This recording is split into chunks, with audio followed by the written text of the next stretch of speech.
Halo pemirsa, selamat berjumpa kembali dengan saya Argo Pratomo Nugroho. Kali ini saya menemui sahabat lama, seorang advokat senior. Saya mengenal beliau ini sudah lebih dari 30 tahun. Dan Pak Muhammad Iqbal ini saya akan banyak bertanya pada Pak Iqbal tentang konstelasi hukum belakangan ini.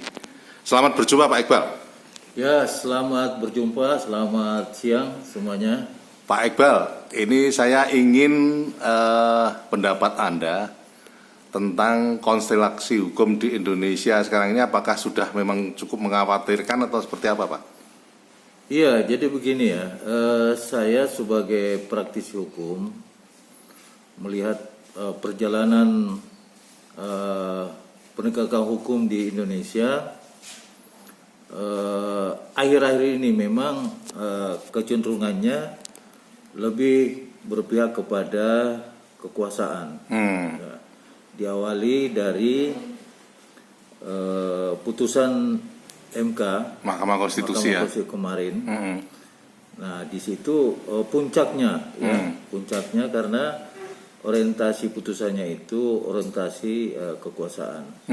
Nah, saya sebagai praktis hukum sangat menyayangkan karena negara kita negara hukum sudah barang tentu bertumpu kepada penegakan hukum sebagai negara hukum yang itu netral.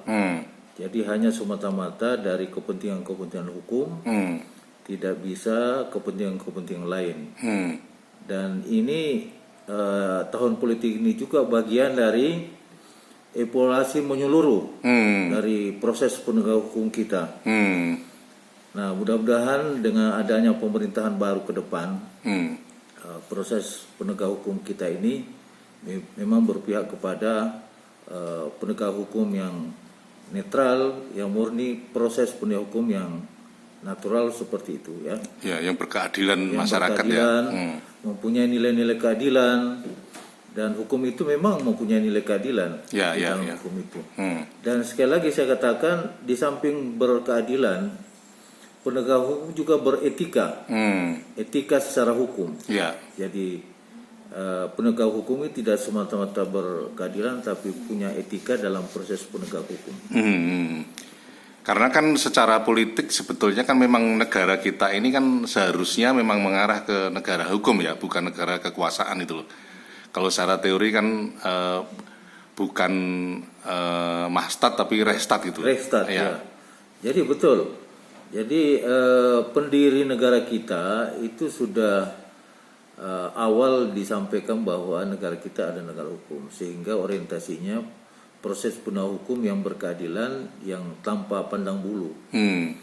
Nah, saya kira ini tonggak sejarah yang harus kita awal kita lakukan dalam proses pemerintahan baru, siapapun presidennya. Ya, siapapun presidennya. Nah, sehingga evaluasi ini semuanya saya sebagai praktisi hukum sangat disayangkan kalau ini akan berlalu terus, ya. Aspirasi yang berkembang di masyarakat, baik itu dalam kalangan kampus maupun mahasiswa yang menyuarakan itu, termasuk teman-teman dari aliansi penegak hukum, advokat di DI. Saya sangat mendukung statement kemarin, karena kita bagian dari masyarakat. Masyarakat apa? Masyarakat penegak hukum. Karena advokat itu salah satu unsur dari penegak hukum, dan harus menyuarakan terhadap proses penegak hukum yang memang kita cita-citakan bersama, yang tidak berpihak.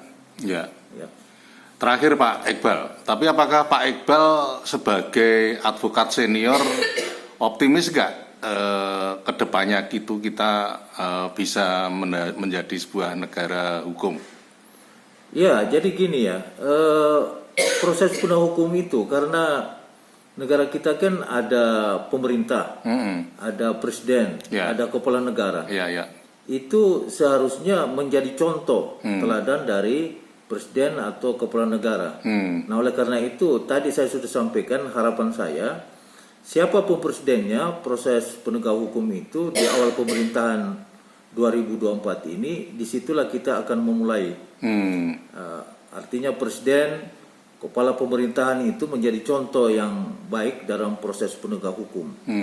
Nah, sehingga saya optimis kalau memang itu dasar-dasar negara kita sebagai negara hukum diterapkan oleh pemerintahan yang baru ke depan.